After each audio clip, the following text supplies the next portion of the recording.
All living things that live on this earth come under the environment. Whether they live on land or water, they are still a part of the environment. The environment also includes air, water, sunlight, plants, animals, etc. Moreover, the earth is considered the only planet in the universe that supports life. The environment can be understood as a blanket that keeps life on the planet safe and sound. Deforestation. Deforestation is the cutting down of trees in the forest in a large number.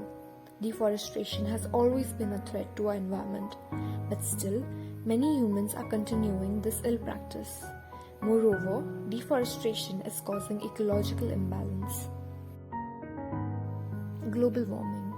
Global warming refers to the increase in the average temperature of the Earth's surface during the last century. One of the reasons why global warming is dangerous is because it disturbs the overall ecology of the planet. This results in floods, famine, cyclones, and other issues. Pollution. The current concern is that pollution is rising day by day due to various sources of pollutants, and one of the pollutants is human and human-created machines.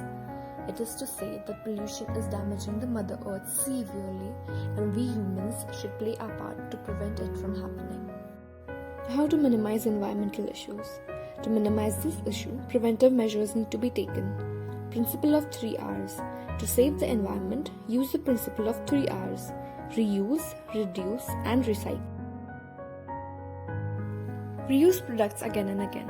Instead of throwing away things after one use, find a newer way to use them again. Reduce the amount of waste products generated. Recycle. Paper, plastics, glass, and electronic items can be processed into newer items while using fewer natural resources and lesser energy. To prevent and control measures of air pollution, including better designed equipment and smokeless fuels, should be used in homes and industries. Conclusion. Saving our planet from these environmental issues is the responsibility of every individual. If preventive measures are not taken, then our future generation will have to face major repercussions. Government is also taking steps to create public awareness.